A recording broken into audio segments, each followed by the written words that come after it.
বাবা এই যে ছাত্র সমাজ মারা গেছে, এই যে সাংবাদিকগুলো যায় গো, আমি সাংবাদিকদের উদ্দেশ্যে বলবো, তোমরা কোনো মৃত্যু মায়ের সন্তানের মায়ের কাছে যে এখন আজে বাজে প্রশ্ন করিও না বাইরা, কারণ মাই জানে সন্তান হারা কি দুঃখ,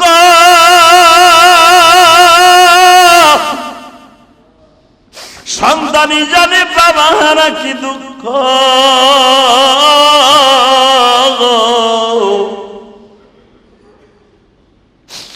কয়েকদিন আগে একটা সাক্ষাৎকার সাংবাদিকরা নিচে দেখছো, একজন পুলিশ কনস্টেবল মারা গেছে বাবা, তার ফ্যামিলির কাছে যে জিজ্ঞেস করছে তোমার কি কথা আছে, ছেলেটা বলে আমি কেন বাপ হারাইলাম, আমার আব্বা তো আইন শৃঙ্খলা বাহিনী হিসাবে দেশ রক্ষা করার জন্য আমার আব্বা পুলিশে যোগ দিয়েছে, আমার আব্বার লাশ দেখতে হবে কোনোদিন কল্পনাও করি নেই।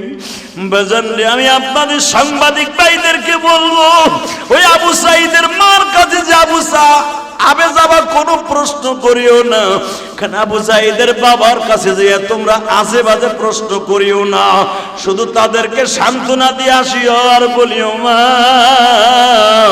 কিয়ামতের মাঠে তোমার সন্তানের সাথে তোমার দেখা হবে, তোমার সন্তানের সাথে দেখা হবে, দোয়া করতে থাকো।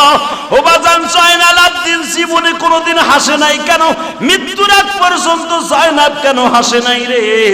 জয়নাবের তো 5টা সন্তান বাবা কারবালা প্রান্তরে শহীদ হইছে, উম্মে কুলসুমের 2টা সন্তান বাবা শহীদ হইছে।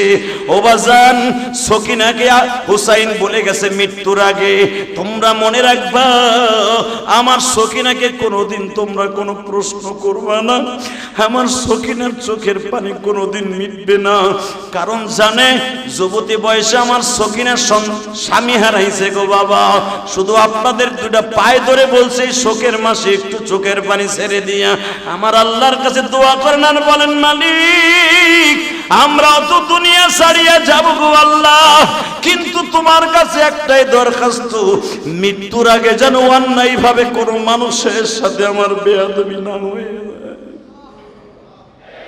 ইনশাআল্লাহ ইনশাআল্লাহ আমার এই বাংলাদেশের পরে আল্লাহর খাস রহমত আছে। কথা বলেন না কেন? যে সরকারি ক্ষমতায় থাকুক আল্লাহর খাস রহমত আছে। তাহলে এই দেশটারে পাওয়ার জন্য গিলে খাওয়ার জন্য কম চেষ্টা করে নাই, পারে নাই, কিয়ামত পর্যন্ত পারবেও না ইনশাআল্লাহ। আল্লাহর কাছে দোয়া করেন না, জোরে কোন আমিন, আরো জোরে কোন আমিন। আল্লাহ কোঠা আন্দোলনে যে সমস্ত কলিজার টুকরা কমলমতি আমার ছাত্র ভাইরা, বিভিন্ন সংগঠনের বন্ধুরা, নিরহ মানুষগুলি অসুস্থ হসপিটালে আছে এবং যারা মারা গেছে আল্লাহ তাদের সবাইকে মাফ করে দেন। যারা মুসলমান হিসাবে মারা গেছে আল্লাহ তাদেরকে শাহাদাতের সুদা পান করান। আসলে ছাত্র সমাজ এরা আসলে রাজনীতিরও কিছু বোঝে না, এরা আসলে কোনো কিছুই বুঝতে চায় না। আমরাও যখন ছাত্র ছিলাম আমরাও দেখেছি, আমরা অনেকের সিলে কান নিয়ে গেছে, কানে হাত না দিয়ে সিলের পিছনে দৌড়েছি, এটা আমাদেরও একটা লাইফ গেছে। অনেক ছাত্র ভাইয়েরা এরকমই, ক্লাস বয় বলছে আজকে আন্দোলন হবে চল যাই, কোনো দিক তাকাতাকি নাই, আমার কি হবে না হবে ওদিকে তাকা নাই, হাতে একটা খাতা আছে একটা কলম আছে তাই নিয়ে দৌড়ে গেছে। হালাকি আন্দোলনের অপর নাম কিন্তু লাঠি। কথা বলেন না কেন? আন্দোলনের অপর নাম হলো আপনি বিপদ থেকে রক্ষা পাওয়ার জন্য হাতিয়ার সাথে নিয়ে যাওয়ার নাম হলো আন্দোলন। রসুলের কোনো হাদিসে আপনি পাবেন না যে আমরা যে আন্দোলন করি এই কোয়ালিটির আন্দোলন রসুলের যুগে ছিল না। রসুলের যুগে আন্দোলন ছিল, মুসলমান আন্দোলন করতেন। হযরত ওমরের জামানায় আন্দোলন হয়েছে, হযরত ওমর দেখছেন তাদের হাতের মধ্যে প্রত্যেকের হাতে তলোয়ারি, লাঠি, বড় বড় কুড়াল, বড় বড় বল্লম এগুলা। কিন্তু আসলে আমার কমলমতি ছাত্র ভাইরা তারা আসছিলেন আসলে মারামারি করার জন্য না, এদেরকে ব্যবহার করা হয়েছে অন্যভাবে। এদের নাম দিয়া অন্য জাতি গোষ্ঠীরা চেষ্টা করেছে তাদের স্বার্থ হাসিল করার জন্য, এই দেশটাকে অস্থিরতা বিরাজ করার জন্য। আল্লাহ কে কি কোন জায়গায় বসে কে কি করতেছে কি আপনি সব জানেন। আপনার কোনো কিছু অজানা নাই। আল্লাহ আমার এই ছোট্ট বাংলাদেশটাকে আপনি হেফাজত করেন। আমার কমলমতি ছাত্র ভাইদেরকে আপনি মাফ করে দেন। আসলে আমার ছেলে মারা গেলে আমি বুঝতাম সন্তান হারানো কি ব্যথা। এই মসজিদ কমিটির একজনের ছেলে মেয়ে যদি মারা যেত তারা বুঝতো সন্তান হারানো কি ব্যথা। সে আওয়ামী লীগ করুক, বিএনপি করুক, জামাত করুক, জাতীয় পার্টি করুক, যে দল মরে যায় এ দল করুক, যদি সন্তান হারাইতো সে বুঝতো সন্তান হারানো কি যন্ত্রণা। আওয়ামী লীগের বন্ধুরা কি মরে নাই? গেছে।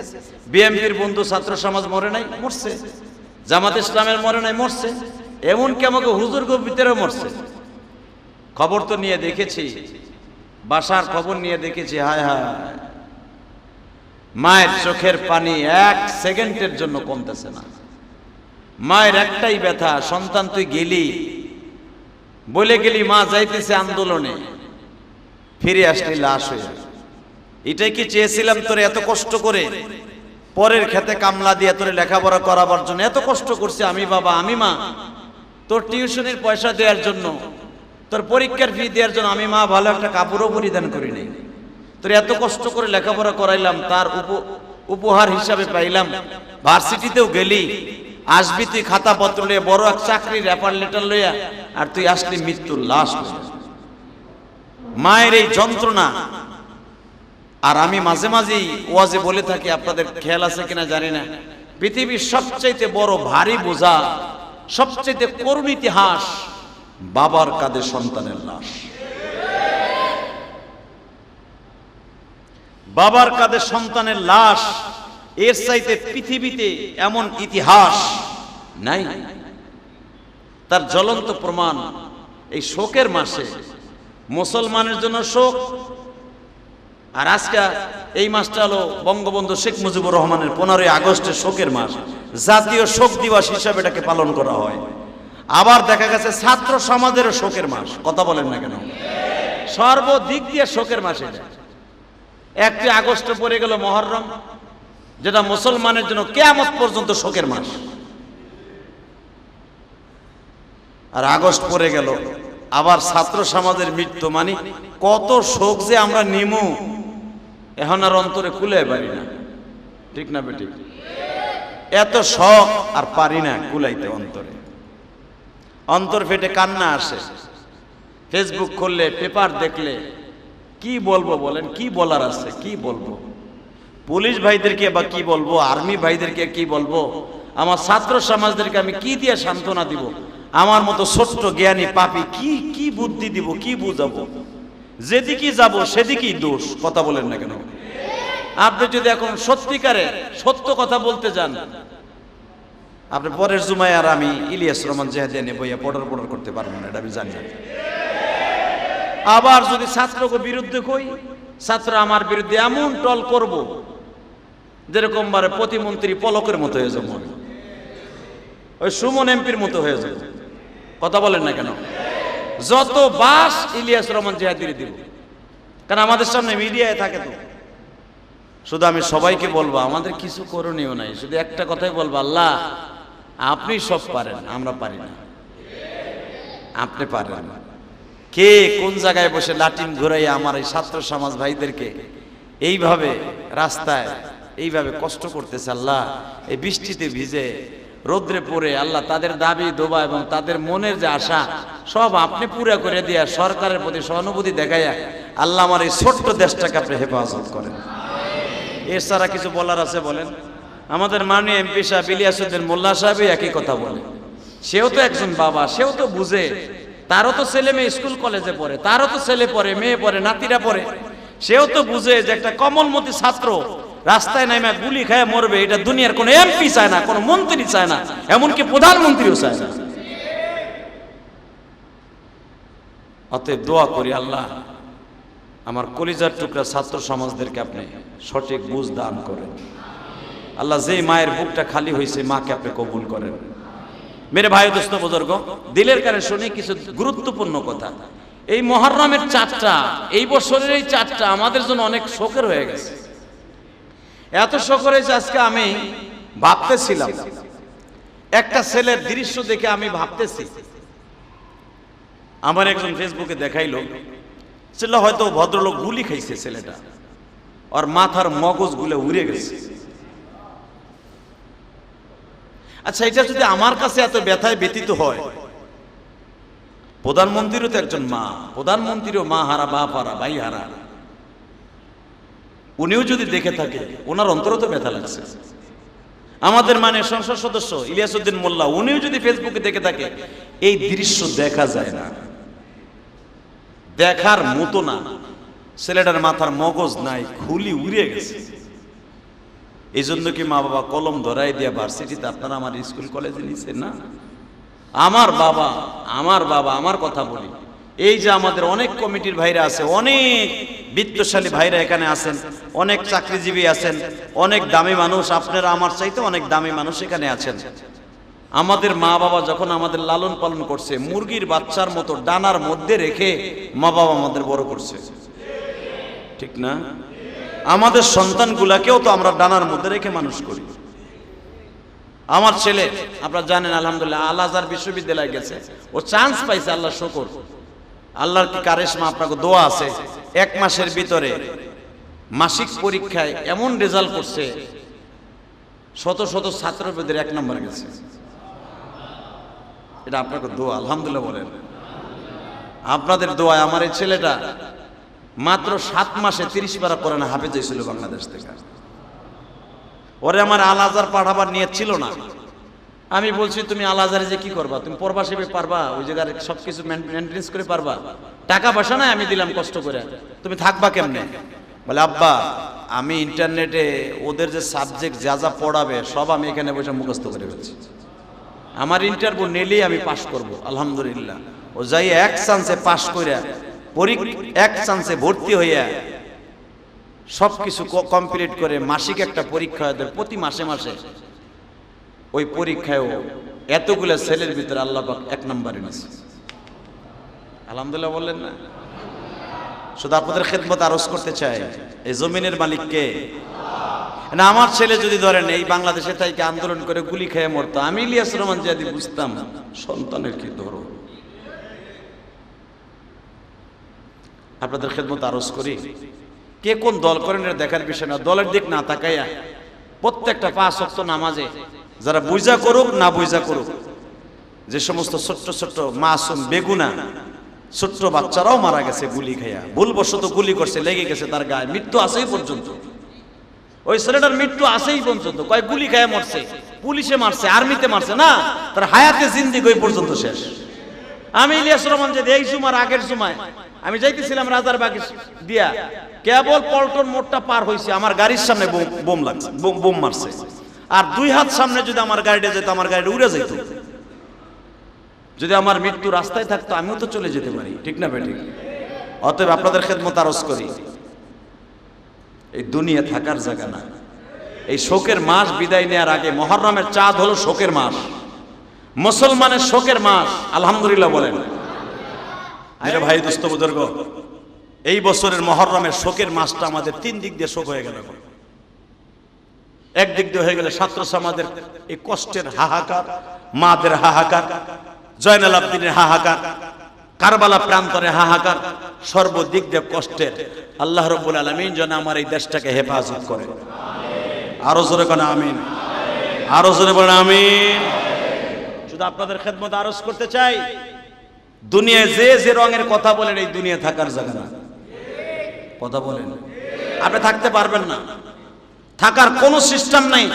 আমি আমার সমস্ত স্কুল কলেজের বন্ধুদেরকে বলবো, প্রশাসনের ভাইদেরকে বলবো, আপনারা যতটুকু পারেন যেই ছেলেগুলো আন্দোলন করতেছে তাদেরকে বাজান শোনা কইয়া বুঝায় অন্তত রাস্তার থেকে উঠাইয়া দেন।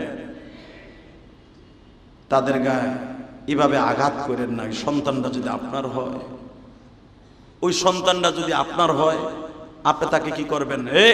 আমার সন্তান যদি আমার সাথে বেয়াদবি করে, আমার সন্তান যদি এলাকায় নেশা করে যে তার মায়েরে মারে, বাপরে মারে, আরে আমার পাশের বাসায় একজন ইয়াবা খাইয়া যায় বাপরে মারতে মারতে নাকসাংটা বাড়াই দিছে, এলাকার সবাই বলছে আপনি যান ডিজিএফআইয়ের কাছে যান, কারণ আমার এলাকায় তো ডিজিএফআইয়ের কদমতলী চৌরাস্তা, যান ডিবির কাছে যান, এরপরে বলছে থানায় যান।